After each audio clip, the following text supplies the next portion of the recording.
Hey everyone, this is another BookTube channel, and today I'll be talking about Leviathan Wakes and Caliban's War, books 1 and 2 in the Expanse series by James S.A. Corey. So I was planning on only doing a review for Caliban's War as I just finished reading it this week, but I didn't want to have a series review on my channel that started with book 2, because I do plan on reading the rest of the series. That might, tip my hat as to my feelings towards these books, but I didn't want to have books 2 through 9 on my channel and not mention book 1 at all. So even though it's been a little while since I've read Leviathan Wakes, I would like to just give a quick review of it. Won't probably be as detailed as maybe the Caliban's War one. But Leviathan Wakes, the first book in the Expanse, this is a really, really fun and great book. But I did have an interesting experience with it, and I want to share that with you because it might be one that you may also share. So I started watching The Expanse before I started reading The Expanse books. I watched season 1, and I got about halfway through season 2, and then I decided, you know what? I'm really enjoying this. This story it's really engaging. I want to see what the books are like. Because the reason I didn't initially start with the books was I knew that it was a 9-book series, 9 main books in the title, and they were all pretty thick. And I thought, you know what? Let me just, sci-fi is sometimes hit and miss for me. Like I didn't know, is this shooting lasers at each other sci-fi? Is this political sci-fi? Is this very dry? Like, what is this? Because not all sci-fi appeals to me. I do like it, but there are certain parts of the genre that I don't really usually go for. So I watched the show and I was like, okay, this is for me. So then I picked up Leviathan Wakes. The issue that I experienced is that the first season and a half of the show is this book almost page for page. It is a very faithful adaptation of a TV show, and the fact that I watched it and then immediately read this actually kind of hurt my enjoyment of the book a little bit. And that's completely my own fault. It's not the fault of the book or the TV show. They're both independently great on their own, but just the fact that the story beats and the twists and chapters that end on a cliffhanger, I was like, oh, this part of the show, I just watched it the other day. So I wasn't experiencing that really quick pace, suspenseful reading experience that I would have gotten had I just read this first. And again, that is not at all the book's fault, not at all the TV show's fault. It was just bad timing. When you're able to see the story beat coming because you just know it already, it just naturally kind of diminishes it a little bit.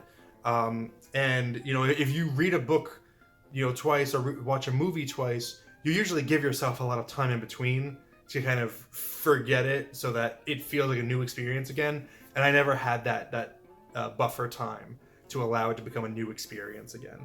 But anyway, I probably should have started with quick overview of what the book is about and what the series is about. I'm just going to read from the back here. Humanity has colonized the solar system, Mars, the moon, the asteroid belt, and beyond, but the stars are still out of our reach. Jim Holden is XO of an ice miner making runs from the rings of Saturn to the mining stations of the belt.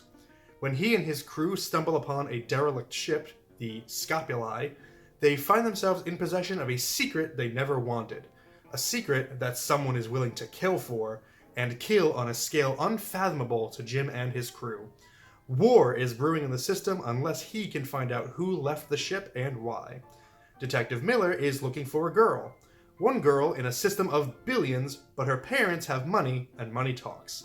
When the trail leads him to the Scopuli and rebel sympathizer Holden, he realizes that this girl may be the key to everything. Holden and Miller must thread the needle between the Earth government, the outer planet revolutionaries, and secretive corporations, and the odds are against them. But out in the belt, the rules are different, and one small ship can change the fate of the universe. something that I really like in this book that continues in Caliban's War is just how well thought out this future world is. I am not going to sit here and claim that the science in the Expanse is extremely accurate. I know nothing of that, but it's really good. If it is just technobabble, it's really good technobabble. Everything really makes sense. The effects of living in outside of Earth's gravity on like human evolution is really interesting. You know, people who are born on Mars or who are born in the belt have different physiologies. Like there are crew members who have, you know, they're longer necks, they're lankier. They don't weigh as much because they're not used to that gravity, so they haven't had to put on mass. Like it's just really, really interesting to see how the setup of this world of colonizing the universe affects human physiology. And it makes a lot of sense that in going out into the stars, that empirical mindset, just like in real world history, you know, the bigger an empire gets, the harder it is to control. And you have factions that pop up and say, you know, why are we listening to you when you're all the way over there? I mean, the U.S., you know, the colonies didn't want to, you know, pay the taxes to King George because they had an ocean in between them. So how do you think Martians feel being an entire planet away from the Earth? So it's really a clever setup, and they use it really, really well, and it's executed very well. So it took me a little while to actually pick up Caliban's War, mostly because I couldn't find like a good used copy anywhere, and I couldn't get it at the library quickly, so it just kept getting pushed on my TBR. But thank you, Mom and Dad, for getting it for me for Christmas. So I was finally able to read it, and I absolutely loved this book. It is such a great follow-up to Leviathan Wakes, and before I get into why, I'll just do, again, synopsis of what this book is about. On Ganymede, breadbasket of the outer planets, a Martian Marine watches as her platoon is slaughtered by a monstrous super soldier. On Earth, a high-level politician struggles to prevent interplanetary war. And on Venus, an alien protomolecule has overrun the planet, wreaking massive, mysterious changes and threatening to spread out into the solar system. In the vast wilderness of space, James Holden and the crew of the Rocinante have been keeping the peace for the Outer Planets Alliance. When they agree to help a scientist search war-torn Ganymede for a missing child, the future of humanity rests on whether a single ship can prevent an alien invasion that may have already begun. So, this, as is mentioned in that synopsis, there is a alien presence here, and it's kind of set up in Leviathan Wakes. And what this book is especially great at is continuing not just the story from Leviathan Wakes, but also creating a genuine follow-up to how the characters feel after Leviathan Wakes. So the main character is James Holden, Jim Holden, who's now captain of this ship, the Rocinante, and the events that he experienced in Leviathan Wakes, and I'm not going to go into spoilers like deeply for it, but he witnessed some really, really bad stuff. He was at the forefront of a very terrible kind of world-ending situation, and he truly saw the worst that people have to offer. You know, the villains of Leviathan Wakes are despicable people, and coming face to face with just knowing that those people are out there changed him. He very much was a bit self-righteous and very much a free information type of guy, and he still is here, but he was also in Leviathan Wakes willing to talk out problems with people. It wasn't immediately jumping into a fight, because he himself is not a fighter. He's just this person who keeps trying to do the right thing and often choosing the wrong thing, which makes him really interesting. But in this book here, in Caliban's War, because of what he went through in Leviathan Wakes, he is a lot more of a shoot first, try to resolve things later. I mentioned there's the detective in Leviathan Wakes, Detective Miller.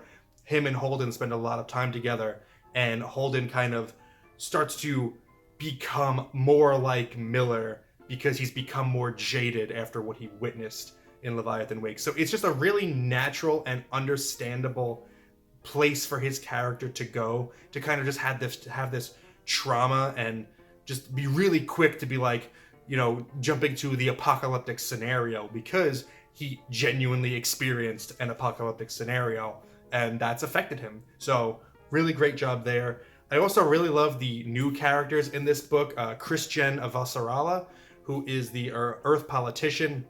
She's kind of a grandmother aged Indian woman who is total no nonsense. She pretty much runs the government, but no one will admit it, and no one would like dare stand up to her face. But pretty much, if she's in a room with a bunch of people and she says something, whatever she says, people typically go with.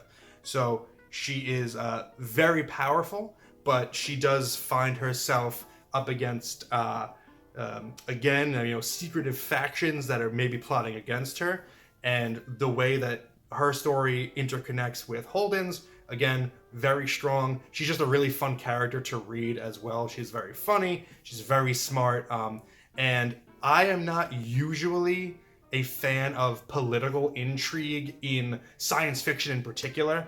I've warmed up to it in fantasy thanks to a few series, but in sci-fi it's still a bit tough for me. But the political stuff in here is written very accessibly. Even though I have no idea what a secretary general does, I was able to understand the political movements here and the stratagems that she's piecing together. And it was all really, really interesting. So she was a great character. I also really like Bobby. Real name's Roberta, but also goes by Gunny. She's the Martian Marine that witnesses the alien attack, the initial alien attack. She's another really strong character. Also dealing with some PTSD from living through that attack, being the sole survivor of the attack. Also, as a kind of civilian, well, I guess the Marine makes her not a civilian, but a non-politician entering that world of politics and seeing how, you know, bureaucratic red tape can hold up. Just, you know, there's a potential alien invasion and all they do is sit and talk about taxes and things like that, and just seeing that process through her eyes is really interesting. And just one more character, there's a supporting character on the Rocinante under Jim Holden named Amos. Amos is amazing. I love Amos. I cherish him. He is kind of a subversion of just the brutish goon character, who is a man of few words, but as you get to know him, he is very strongly empathetic and has strong ideals. And if he finds someone who is in disagreement with him on that, as long as he has permission to do so, he will beat them mercilessly, potentially to death, as long as it's okay with everyone else. So yeah, for both of these books, pacing is really strong.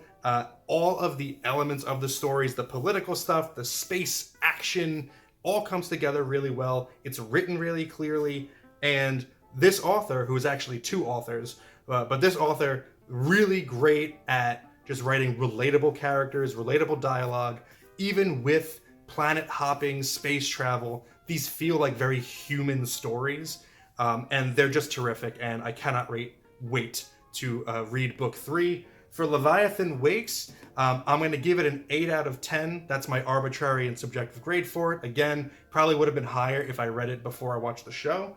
And my arbitrary and subjective grade for Caliban's War is 9 out of 10. I really, really love this one. I flew through it.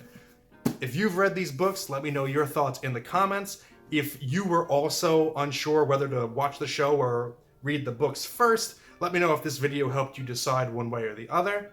Thank you for spending some time with me today, but now it's time to get back to reading.